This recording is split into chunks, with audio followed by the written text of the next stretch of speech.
Erev Tov, everybody. It is the beginning of Pesach Sheni, the 14th of Iyar, and that doesn't have anything in particular to do with what we're learning tonight, but just to note the calendrical occasion, maybe there's a connection. We are in Parashat Behar, second to last Parashah Vayikra. Just one scheduling note for now. We're going to continue to meet at 8:45 for the next couple of weeks, and then we will shift to 9 o'clock for the bulk of June and into July to allow Mincha Maariv participants to do that before we learn, which will pose a little bit of an extra challenge because our Bamidbar learning will be from the essays of Rav Elchanan Samit, which tend towards the more expansive. So we'll figure out how to still be conscious of our time, even though we're going to start a little bit later. Hope that those schedule adjustments will work for everyone. I think learning some Rav Elchanan Samit will be a new adventure for us, and excited for that. So I'll share my screen. And we will start into Behar number 6. Impressive for a short parsha, but there's a lot to say about Shemitah and Yovel, the opening subjects of our parasha. Nechama has a number of essays on that. And now we are towards the middle of the chapter, of chapter 25. And the topic is this: if thy brother become poor with thee. And she begins. This is a little bit on the long side, but a few pages are excerpts of verses, so hopefully we'll be able to get through smoothly. The laws of Shemitah and Yovel are followed by the remedies provided for the rehabilitation of the impoverished.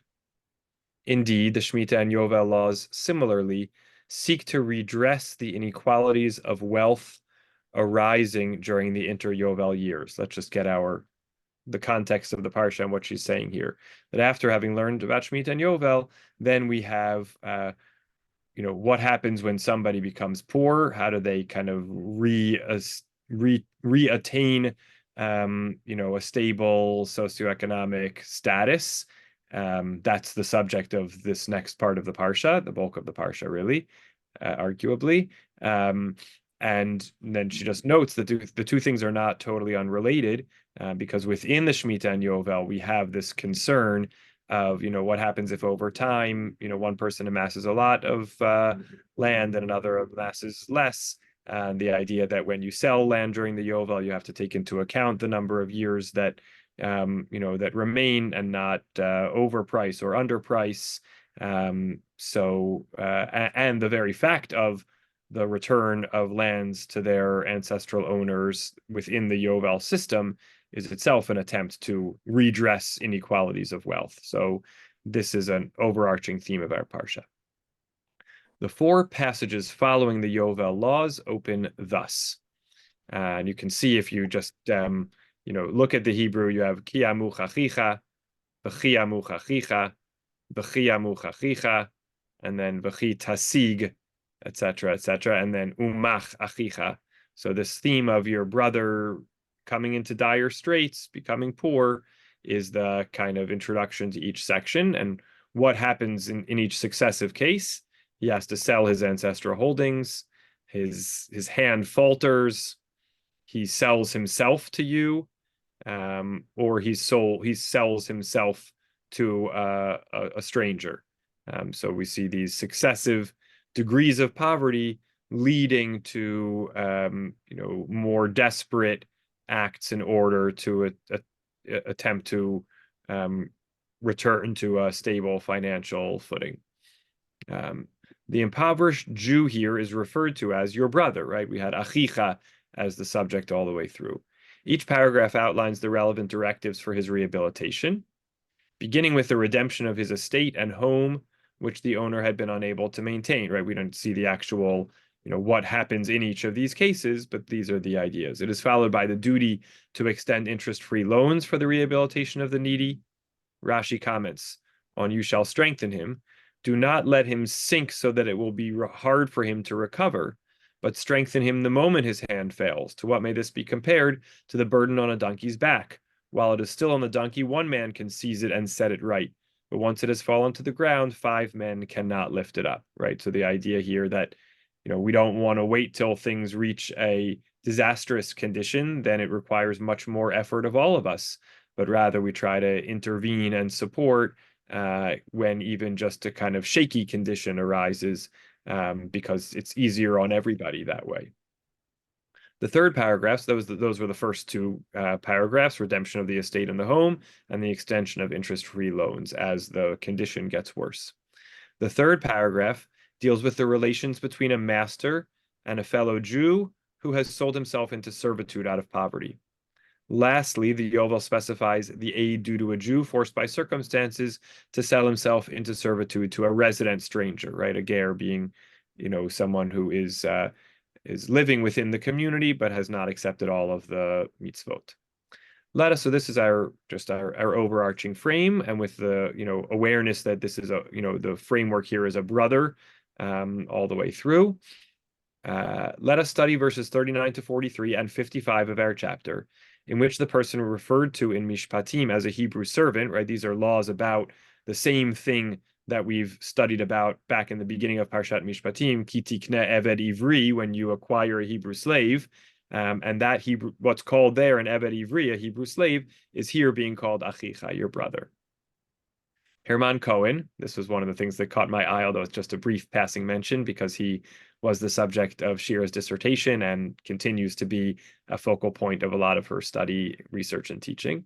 Herman Cohen, in this his magnum opus, which I'm not going to attempt to read in German here, but it has to do with religion of reason out of the sources of Judaism. Herman Cohen was a late 19th, early 20th century German Jewish philosopher, a general philosopher and a Jewish philosopher who was Jewish, aptly observes that the Torah does not contain different terms for servant and worker. Thus, Eved, servant, signifies both the one who has sold himself or has been sold into servitude, as also the God-fearing servant of God. Indeed, the Mashiach too is termed Eved Hashem, the servant of the Lord. Thus, the institution of servitude in the Torah is in harmony with the altruism of the monotheistic faith. Meaning there's an attempt to not, differentiate in such a way that then helps us understand that a servant is to be treated more like a worker and less like a slave, so to speak. The servant is never reduced to mere chattel. He remains an individual, a human being. Now, these are the psukim that we're going to focus on, as she said, 25 verses 39 to 43 and verse 55. We'll switch over to Sefaria so we can see the Hebrew and English side by side. Okay, and this was the third case, right? We mentioned redeeming their property, extending loans, and now we're up to the circumstance where one needs to be sold as a debtor bondsperson.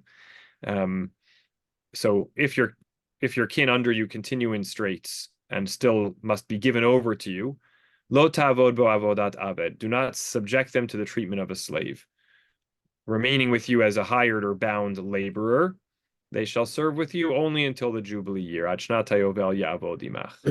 And they, along with any children, shall be free of your authority.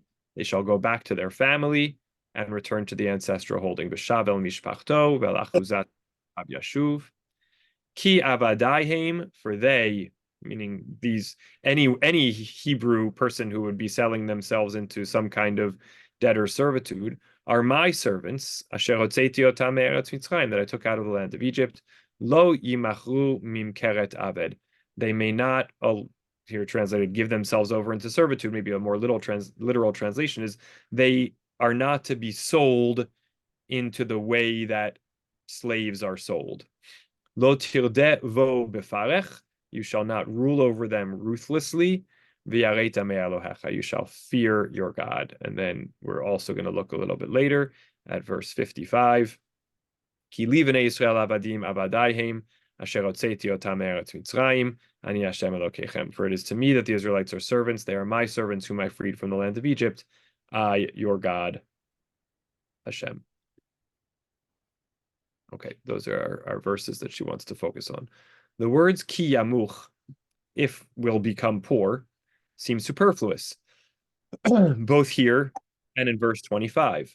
The text, which is legal and not narrative, ought to begin, and if your brother sell himself, as does verse 29, and if a man sell a dwelling house, or if your brother, a Hebrew man, be sold to you, or verse 14 in our chapter, if you sell something to your neighbor. Okay, so she's pointing out here that the circumstance of the sale, which is if your kin under you continue in straits and must be given over to you, the circumstance of how they got there is a story. It's not really relevant to the law. The law is talking about what happens if they are sold to you. We don't need to know why they got into the condition of being sold to you. So that's her question, the question on the text. Why do we add this little narrative perspective? Why not just start with the circumstance that has a legal ramification? Sifra Behar provides the answer. Whence do we know that a man must not sell his land and keep the money in his purse to buy himself an animal, implements, or a house, unless he has become poor? From the verse, if your brother become poor, and has sold, hence he may not sell unless he has become poor, right? So actually, this has a legal ramification where it says, and if your brother become poor and then sell himself, the point is you're actually only allowed to put yourself into the circumstance if you've really become poor. You can't decide to, make a sale and subject yourself to servitude status just to kind of get more money, unless you've reached the point of poverty when it's necessary. Thus, also Rashi's succinct comment, if your brother became poor and has sold, this teaches us that one may not sell land or sell oneself unless forced by circumstances. Commenting on the Sifra, Ravad explains the prohibition to buy an animal refers only to a riding animal, which, like implements and a house, serve personal requirements. But one may buy farm work animals. So now she's going to explain. The opening words, if your brother or whoever will become poor, teach us that man is no more the sole master of his body than of his property. Being subject to the restrictions laid down in God's Torah is reflected inter aliyah in the limitations imposed by the Shemitah and Yovel laws, right? So you're just like your property isn't really yours, and therefore the land can't be sold in perpetuity. It returns to its ancestral home. So too, your own body is not something which you have the sole right to, under every circumstance, sell the labor of for money, but only when it becomes absolutely necessary. Just pausing to see what Bracha wrote. Achicha is very emphasized.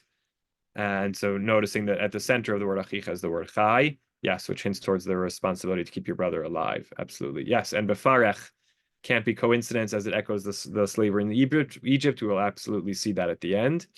And yes, to Dara's point, this seems to be the idea that land could not be sold unless one became poor and needed money. Yeah, that's the idea seems to be that you're supposed to hold on to your ancestral land, and it was not something to just kind of be moved around as part of a commercial, like there wasn't commercial real estate transactions, so to speak. Land was actually supposed to stay in the ownership that it was originally and handed down through family. So yeah, I'm glad you raised that because it is an interesting point. We don't think about all that much because we think about, property as, here in the diaspora as being able to be bought and sold as part of the market. But that was not really the case in the Torah's vision of land ownership in the land of Canaan, in the land of Israel. Okay, further on. Restrictions are imposed on the master as well as on the servant, right? So the restriction we just saw was on the servant. You can't sell yourself unless you have reached that level of financial need, that's really a last resort. And the restrictions on the master are, lo ta'avod bo avodat aved. You shall not compel him to serve as a bondservant. Rashbam comments, do not rule over him with rigor. According to Rashbam, verses 39 and 43, which we saw, the 43 is the one that Bracha pointed out about befarech, lo tirdebo befarech. So we have two verses that seem somewhat repetitive. Lo ta'avod bo avodat abed, do not subject them to the treatment of a slave, and lo tirdebo befarech, don't rule over them ruthlessly. So we have our typical question.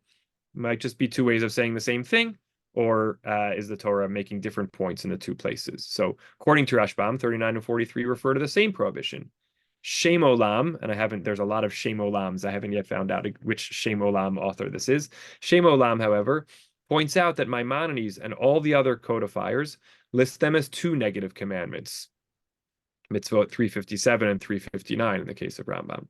We shall therefore consider each separately. So, okay, recognizing that there is a reading, that these are just two different ways of saying don't treat them like a slave, don't treat them harshly. Maybe each one is teaching something distinct. The Rambam explains you should not compel him to serve as a bond servant, lo tavod bo avodat aved.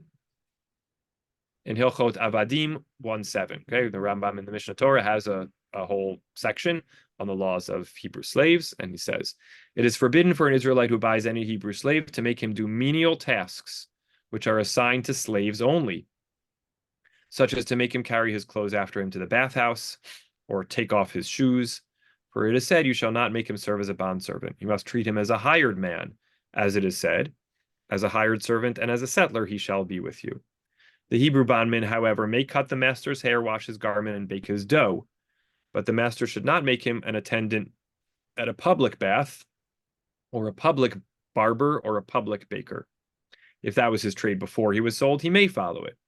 He should not be taught a new trade, however, but be allowed to work at the same trade that he plied before. So we see kind of these three dimensions. The tasks have to be dignified tasks. They can be personal service as long as they're not, too degraded. They can be personal, even hygienic service to the master. But those tasks should not be kind of offered to the public unless that's the trade of the person, in which case he may follow it, and in fact should not be taught a new trade. So all these things obviously seem to cohere around human dignity and empowerment of the person who has sold themselves. And the end of this Rambam, this applies only to a Hebrew bondman who feels humiliated because he was sold into servitude. It is permitted, however, to make an Israelite who is not sold do the work of a slave, inasmuch as he does that of his own volition. This is an interesting idea, which she doesn't develop here further, and certainly feels a little bit like it cuts against what we've said thus far. That maybe an Israelite shouldn't have the right to subject themselves to more degraded work, but even if by choice, but it does seem to be permitted. This limits the tasks. So this Rambam explanation of our verse 39, lo tavod bo avodat aved, limits the tasks which the master may impose on his Hebrew servant. For example, those performed in public, which reflect subservience. In his concluding sentence, Maimonides emphasizes that there are more limitations in the employment of a servant than in that of a hired hand. Thus, the Hebrew servant may not be restrained so as to increase his master's profit. Maimonides' differentiation between the legitimate tasks of a servant and those of a hired employee seem to contradict the statement, as a hired servant and as a sojourner, he shall be with you, whereas the status of the two is equated, right? So that last line in the Rambam, seems to go against the idea that he's supposed to be treated, like a worker. And the end of the Rambam sort of differentiated between the two and said a worker could willingly choose to kind of subjugate themselves to a greater degree than the servant who doesn't have a choice about selling themselves does. Just pausing to appreciate, yes, Bracha's point. Maybe a connection between this section and Pesach Sheni, which, as I mentioned, is tonight and tomorrow, is that it's a specific effort to make sure someone has a second chance in life when things have not gone well. Beautiful connection. However, there is no difficulty, okay, back to Nechama, there's no difficulty about the differentiation between the hired worker and the forced, compelled servant, as Reb Naftali Hertz Weisel explains in his Bior. As a hired servant and as a sojourner he shall be with you, having sold himself to you and been paid so as to be at your disposal for any kind of work, so that he must not leave before the end of his term. You might feel free to impose upon him whatever you wish. However, the Torah bids you treat him as a worker hired for some specific work. And since a hired servant is paid at the conclusion of his work, he will leave you if you drive him too hard. Or you must treat him as a lodger who eats of your food, a toshav, and thus works for you, or as a resident alien who serves the ruler of the land. Both, if pressed too hard, will leave that house or country, respectively. Hired servants or residents are usually treated with respect and not overworked. You must consider your servant likewise. Okay, so that's the equation that these are kind of themes of consciousness of treat the slave like someone who could walk out on you if they didn't like the conditions, and provide for them conditions that would make them want to stay, even though they have to stay. So that was number one. That was lo tavod bo'avodat aved. Now the second prohibition, however, teaches that just as the types of work are restricted, so also is the method of their imposition. Lo tirde vo befarech. You should not rule over him with rigor. Ibn Ezra explains lo tirde as being synonymous with moshel, like another term of ruling over. But since synonyms are not really identical, and I didn't get a chance to see what she cited before, that I've gotten interested in the Yeriot Shlomo, whether he comments on the differentiation between these terms, moshel and rodeh.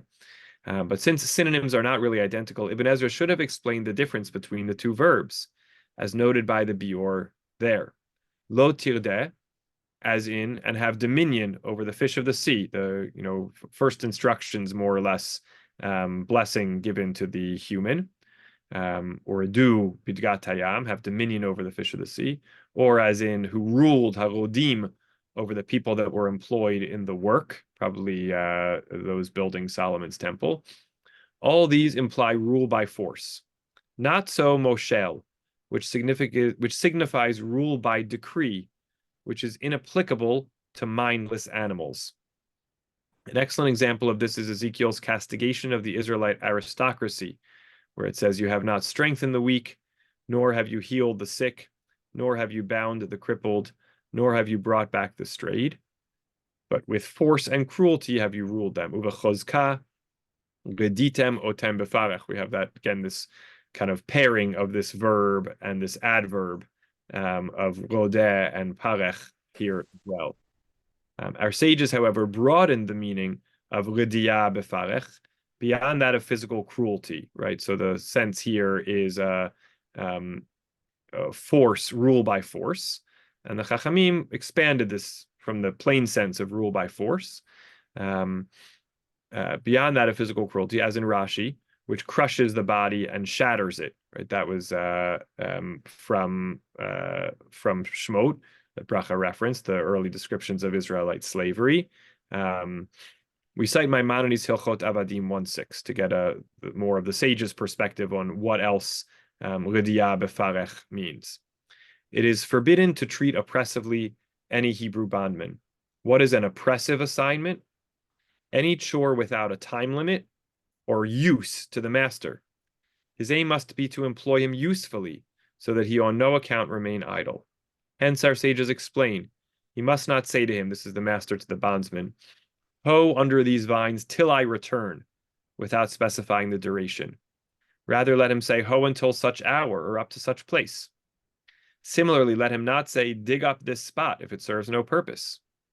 Moreover, even heating or cooling a drink which he does not require is forbidden and entails an infringement of a negative commandment, as it is stated, "You shall not rule over him with rigor." Hence, he only performs definite assignments which the master requires.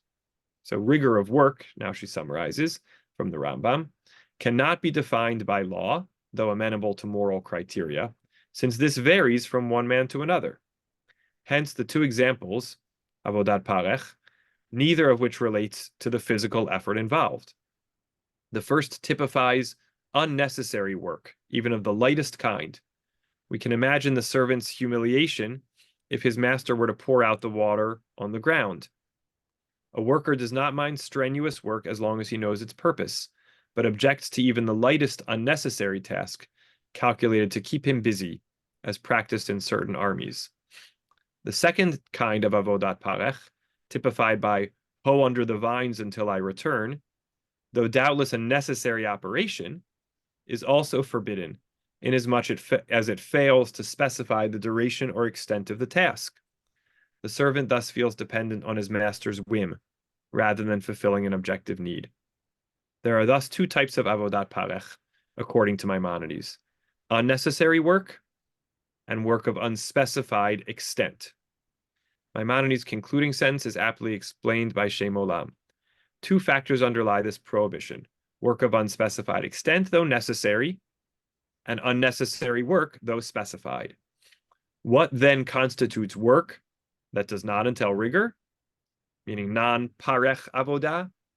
That which is both necessary and specified. So it's work that the employer, owner, master needs, and that is clear and delineated.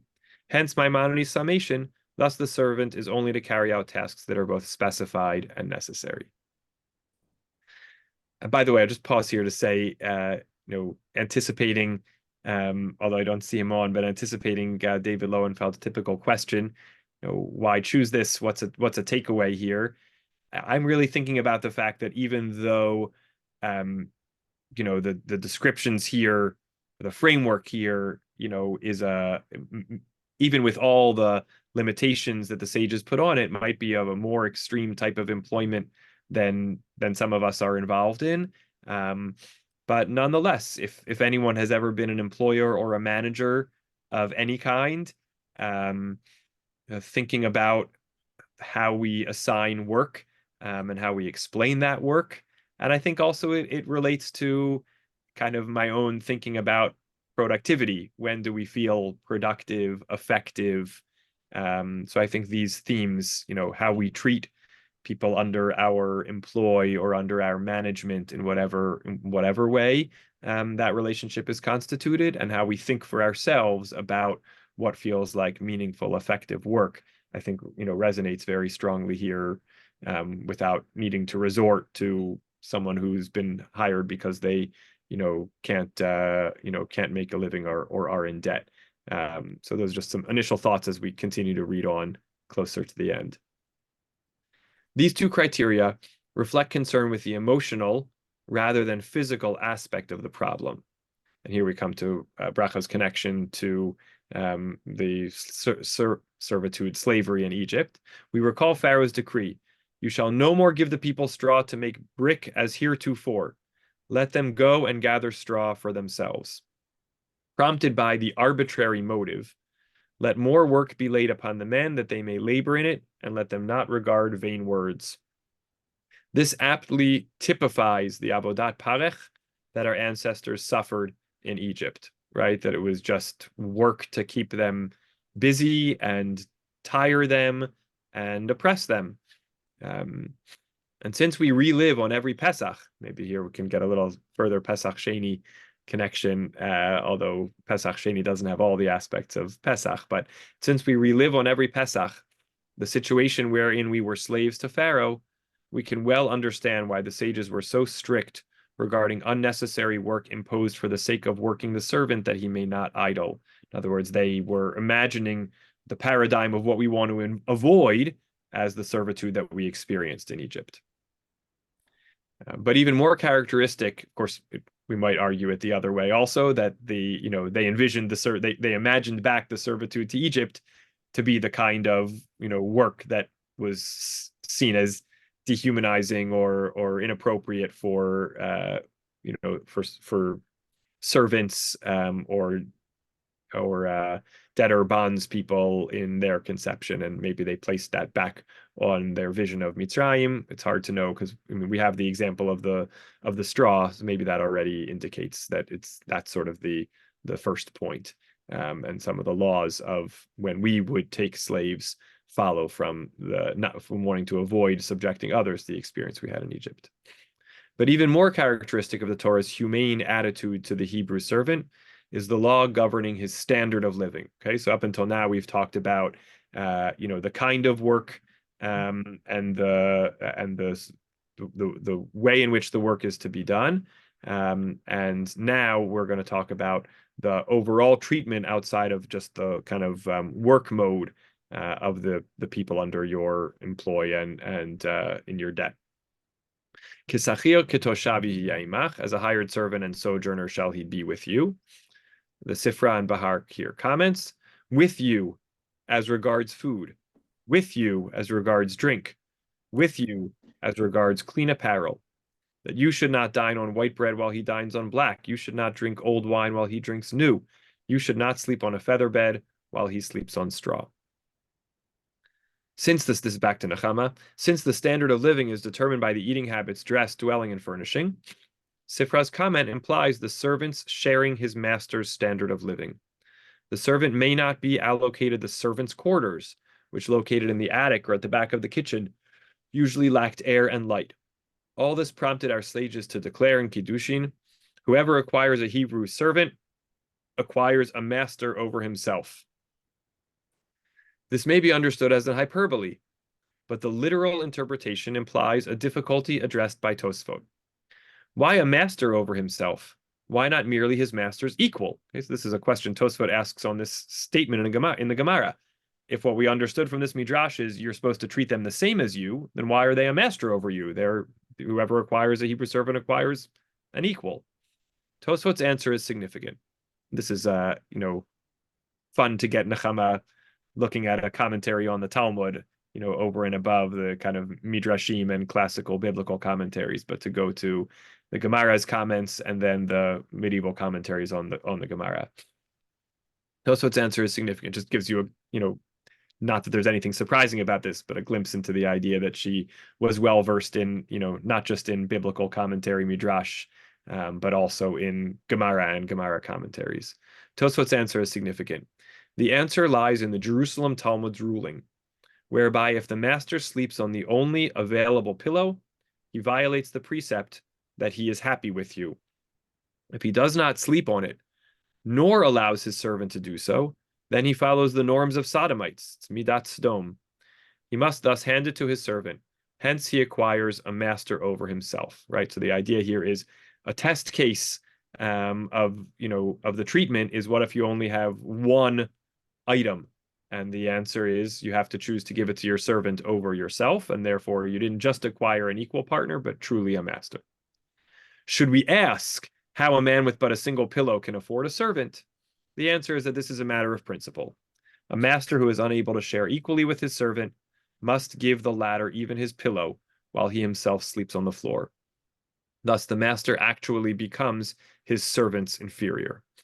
According to Salo Baron, the institution of the Hebrew slave began to disappear toward the end of the Second Commonwealth, owing to the limitations imposed by the halacha, which placed a heavy burden on the master. Now we get I think, bold, but possibly true assertion of the Chamas. The elimination of this institution was doubtless the Torah's aim. In other words, she wants us to understand that the Torah's laws about the treatment of the Hebrew servant, and the instinct which one sees in the text of the Torah, which the sages are building on to kind of build out and expand the constraints and requirements about the treatment of the Hebrew servant. All of that is in service of the Torah's actual goal, which is that this really shouldn't be an institution that exists, as much as possible. This shouldn't be an institution which exists. This is something Rabbi Linzer actually talks about a lot, kind of when he talks about progressive halacha, that to develop a progressive halacha, and to take the halacha to the next step, you want to see that the Torah is already pointing you in a direction, and the sages are expanding that direction, and then another step, if it's a new or creative interpretation, is well grounded if it's built on, a vector or a trend that you can already see. So this is, an example of that, so that a novel interpretation that protects workers' rights maybe even more, or the dignity of workers, is built on a foundation, from the Torah and further by Chazal. Let us now deal with the last prohibition. So just get a return for a moment to get our context. So we had lo tavod ba'avodat aved, don't subject them to the treatment of a slave. let them remain with you as a hired or bound laborer. That was kind of standard of living. And then we already talked about, we didn't really focus on lo yimachu mim keret aved, but we talked about lo tirdeh bo befarech, don't rule over them ruthlessly. That, was the kind of meaningful work. And I think now we're going to come back to that mim keret aved. Yes, lo yimachu mim keret aved. They should not be sold as bondmen. The passage ends not with the termination of terms of service, but with the beginning, i.e., with the manner in which the servant was sold. I don't know why she says exactly that the passage ends. We can see she went a little bit out of order here. I think taking verse 43 and kind of reading it alongside verse 39. So we sort of did 39 and 43, then 40, and now looking at the end of 42. The passage ends not with a termination of terms of service, but with the beginning. So kind of curious and interesting that at the end, we come back to the question of how is the servant to be sold or bought by you to begin with. Rashi comments, right? Don't sell them as bondmen. By public announcement, here is a slave to be sold, nor shall one make him stand on an auction stone. This is also quoting from the Sifra, and worth reading this footnote.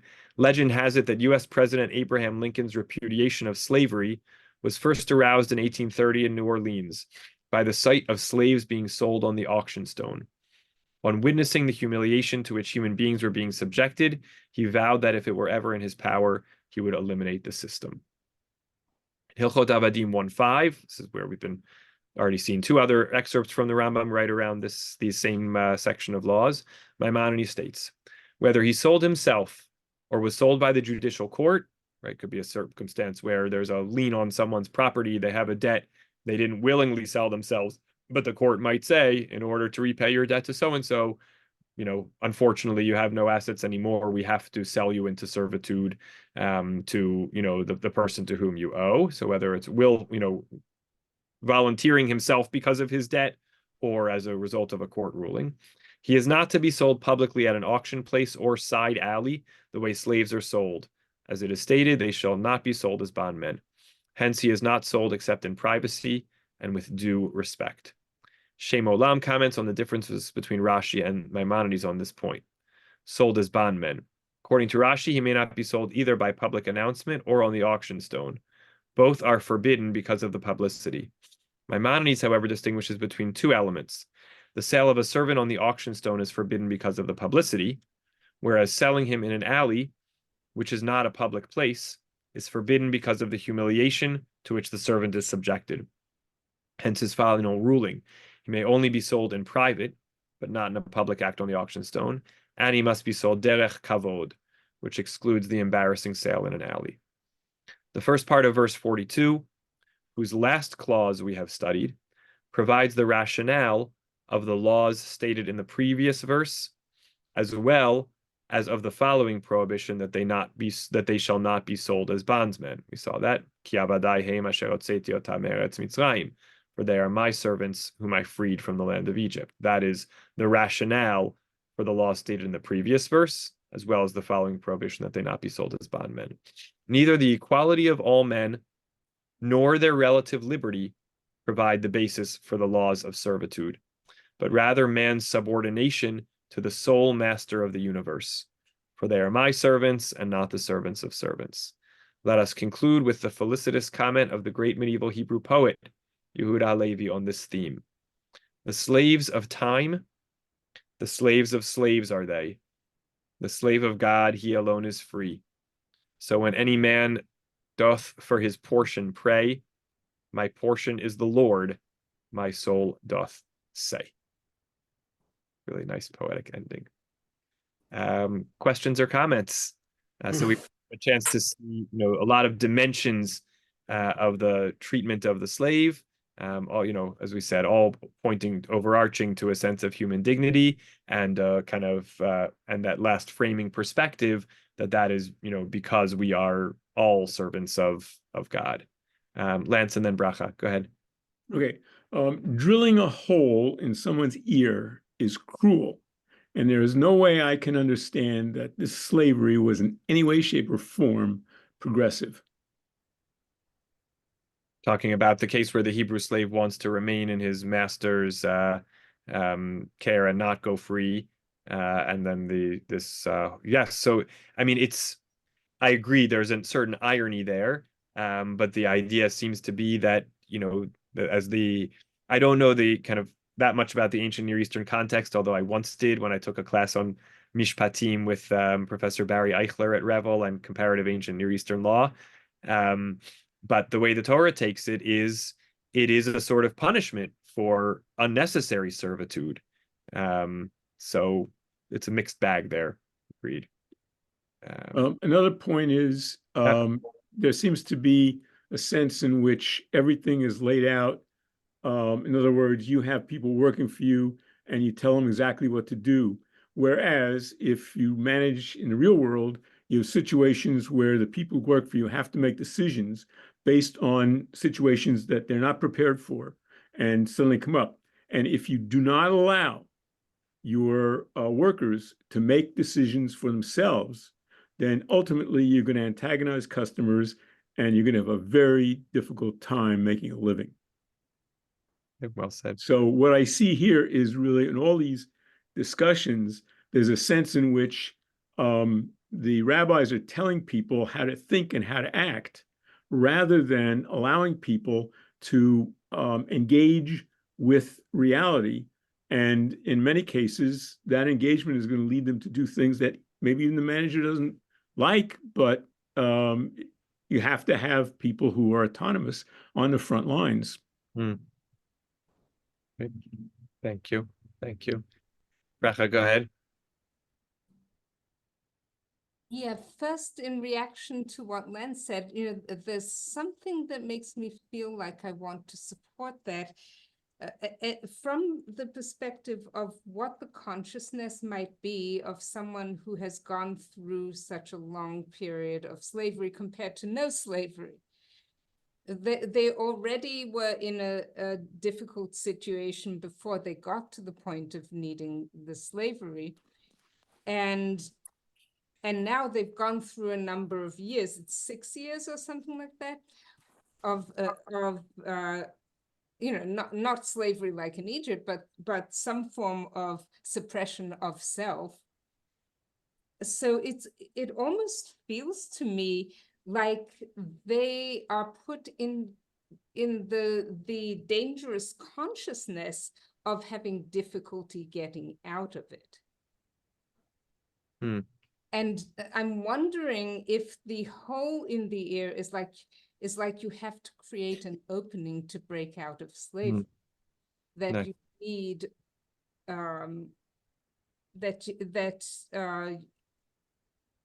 that you need a larger perspective. So that's on in response to Lance's keen observation. And also I had mentioned before about lo tir'deh. Can't we have dominion by going down amongst them, as Redu doesn't have to mean dominion over them?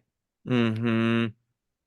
Interesting. Yeah, I think they're actually two different verbs, although related. I think redo here is Reish Daled Hey, and I think that oh no, hold on.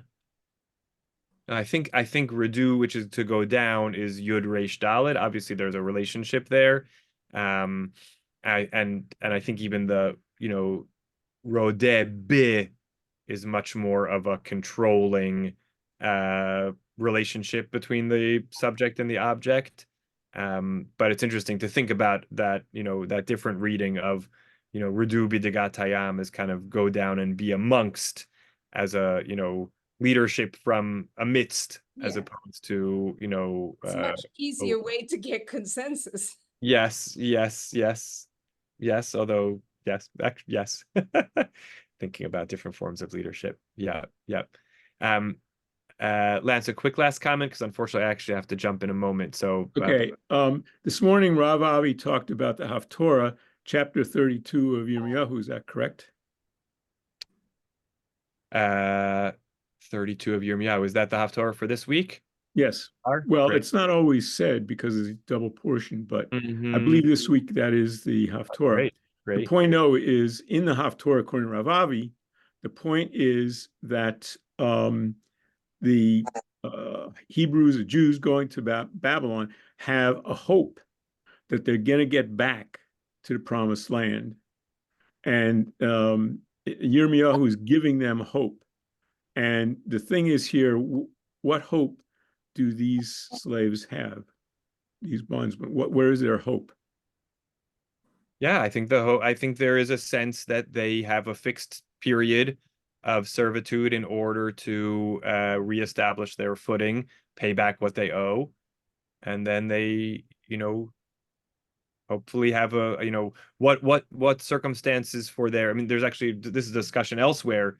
When you release a slave, how do you release them with enough, whatever the right term is, enough of a starting off, support that they can, emerge on stable footing and not kind of have a recidivism issue, so to speak. So I think that there's a question, but I think that there is a framework for, seeing a path forward.